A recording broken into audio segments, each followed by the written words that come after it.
Okay, here we are, chapter 29. We're working our way to 47. The Knights kept on the pressure and defeated the Dragons 92-57. No one ever pasted the Dragons like that. Ever. The game got a little more physical with some of the Dragons trying to shape cheap shots at me. I just worked around them, and then Coach McKay just took me out and let the Knights finish off the Dragons with their regular team. The Knights never played better. After the game, the players took off as the second game was about to begin. Mookie invited me back to his place, and I accepted. We made our way over to Tremont Street to an old brick tenement. We walked up to the third floor, past graffiti-covered walls and apartment doors. Many doors had plastic garbage bags outside the doors.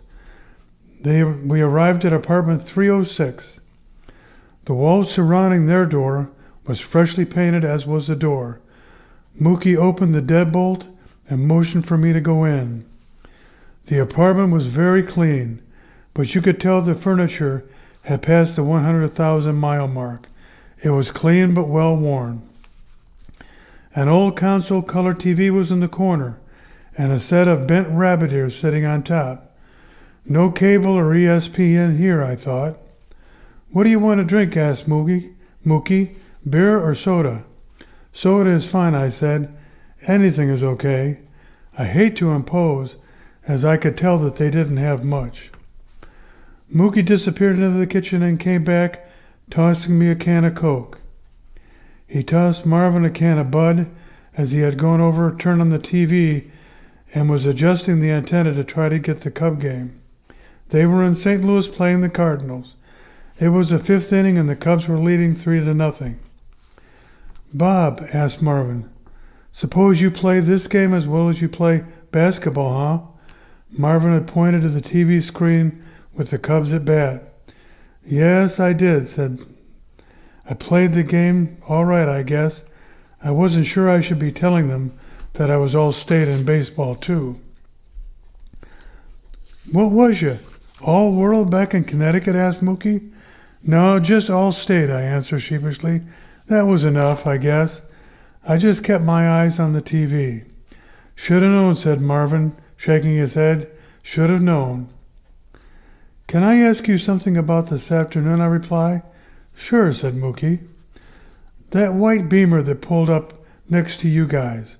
What was that about?" I asked, not sure if I was going to get an answer or be asked to leave.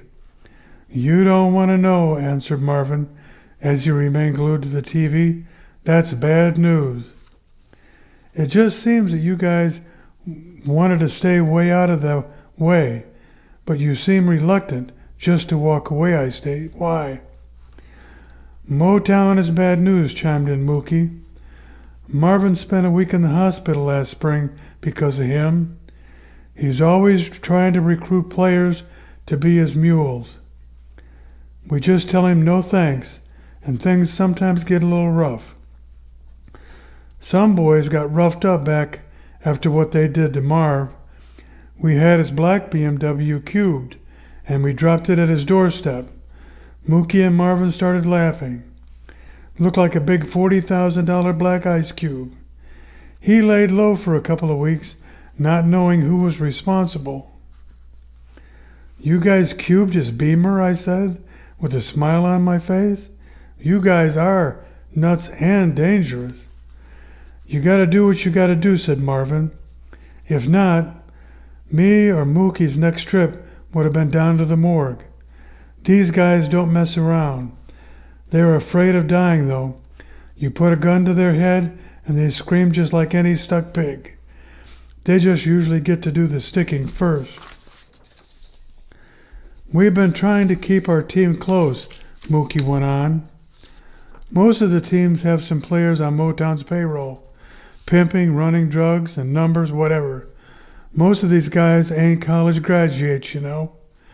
Money doesn't come easy for most of us around here. So, can I ask, how are you guys making it?" "You mean, how are we making it in this luscious penthouse pad we have created here?" said Mookie sarcastically. Where is that darn butler, anyway?" Marvin started laughing. "Don't you remember you gave him the day off?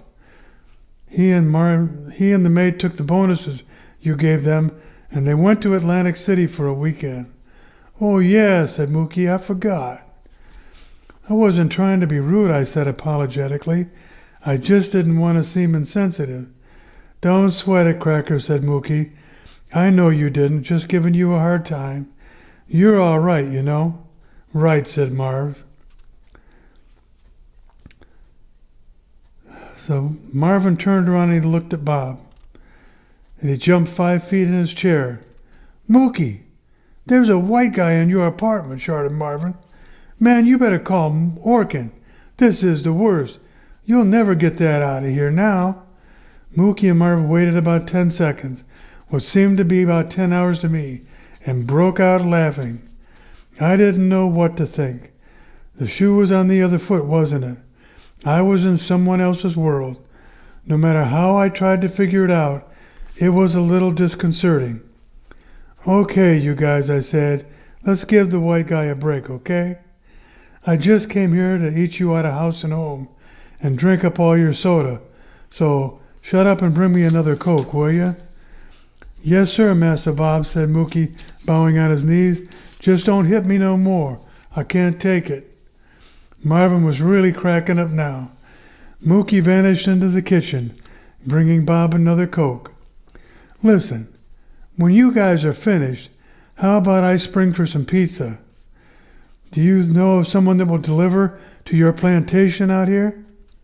"Don't see why not," said Marvin. "Mookie, call Pepe's. They don't mind coming around here. The only driver he lost, he said he didn't like him anyway," chuckled Marvin. Bob heard Mookie dialing Pepe's. Pizza it would be. And just at that moment, Esther and Dwight came into the apartment. Dwight pedaled his bicycle right through the door, running it right into the chair Marvin was sitting in. "What do you say, honey?" said Grandma. "Go ahead." Dwight's big brown eyes slowly made their way up to my face.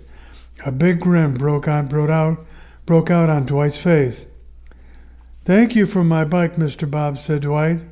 "Did you see how fast I can go?" "Yes, I did. You will have to promise me to be careful and listen to your grandma about riding and be very careful." "Yes, I promise," says Dwight. "Give me 5, I said." Dwight reached up and gave me a solid high five. Grandma urged Dwight to say good night to everyone and ushered him down the hall with his tricycle. He was halfway down the hall, and he turned his head. "Mr. Bob," asked Dwight, "you don't have a puppy in your pocket, do you? I always wanted a little puppy of my own." "No, not tonight I don't," I said, smiling.